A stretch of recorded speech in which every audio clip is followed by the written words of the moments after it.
బండి సంజయ్ కొడుకుని టార్గెట్ చేసింది ఎవరు? మీ బీజేపీ నేతలేనట, మీ పార్టీకి సంబంధించిన 2 ఎంపీలట. నో, నేనేమంటున్నా అంటే ఏ పార్టీలు చేసింది బహిరంగం కనబడుతుంది. బీజేపీ ఇలా చేయాల్సిన అవసరం లేదు. ఒకటి ఓకే, అపోహలు ఉంటాయి కావాలని. బీఆర్ఎస్ ముఖ్యంగా దీనిలో ప్రధాన పాత్ర వహిస్తున్నది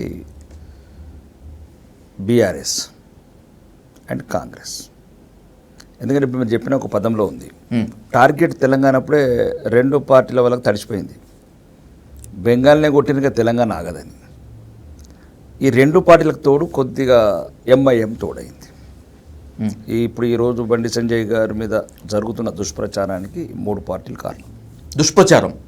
దుష్ప్రచారం అంటే కేసు అయితే బండి సంజయ్ కాదు కదా. ఓకే, దుష్ప్రచారం అంటే ఇప్పుడు ఆయన వ్యక్తిగతంగా అయితే ఆయన ఒక కేంద్ర మంత్రి సంబంధం, కుటుంబ వ్యవహారం ఉంటే అదొక పక్కన. ఓకే, అది ఈరోజు దర్యాప్తు సంస్థలు కోర్టు పరిధిలో ఉంది.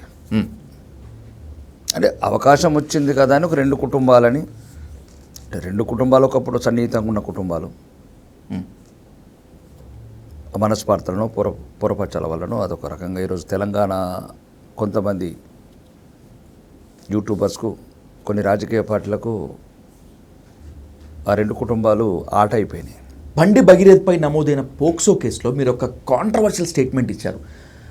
ఆ మైనర్ బాలిక బండి భగీరథ్ బావామరదల్లాగా ఉన్నారు అని చెప్పి, and by the same way ఇంకొక వర్డ్ కూడా వాడారు మీరు, ఒక కుటుంబ వ్యవహారం అని చెప్పి. ఓపెన్గా మాట్లాడుకుంటే బెడిసి కొట్టిందా ఎక్కడన్నా? అవును, బెడిసే కొట్టింది. ఎవరి వల్ల, ఎవరికి, ఎవరితో?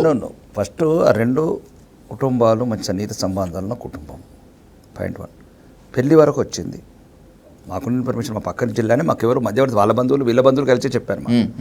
మాకు అంత కాన్ఫిడెన్షియల్ డాటా చాలా ఉంది, కానీ అదొక వ్యవహారం కాబట్టి మేము ఎక్కడ డెప్త్గా పోవట్లేదు. చాలా మా దగ్గర ఇప్పుడు వీళ్ళు ఇంతమంది ఉన్న మా దగ్గర ఇంకా దీనికన్నా 100 రెట్లు ఎక్కువ డాటా ఉంది.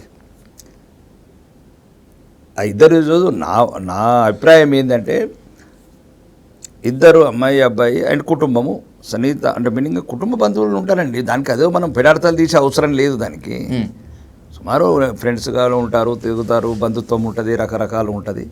అది ఆల్రెడీ వాళ్ళ బంధువులు వీళ్ళ బంధువులే చెప్పినారు. మధ్యవర్తులు సరిగ్గా డీల్ చేయలేకపోయినారు, దానివల్ల ఇంకా మనస్పార్థలు పెరిగిపోయినాయని. ఓకే, చివరికి పెళ్లి వరకు వచ్చిన తర్వాత కూడా సరిగ్గా డీల్ చేయలేకపోయినా జరిగింది మొత్తానికి.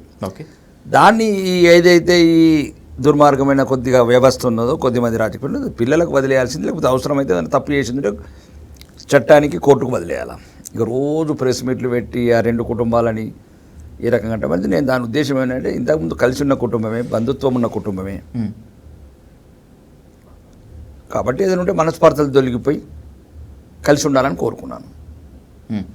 అదే బంధుత్వం ఉన్నప్పుడు ఏదో ఉంటుంది కదా, బావమరది ఉంటుంది, అత్తమామలు ఉంటుంది, రకరకాల బంధుత్వం ఉంటే తప్పేం లేదు కదా. అలా కుటుంబ ఫంక్షన్లో పాల్గొన్నారు, తీర్థయాత్రలో పాల్గొన్నారు, అబ్బాయి అమ్మాయి కూడా ఫ్రెండ్స్ లాగా తిరిగినారు.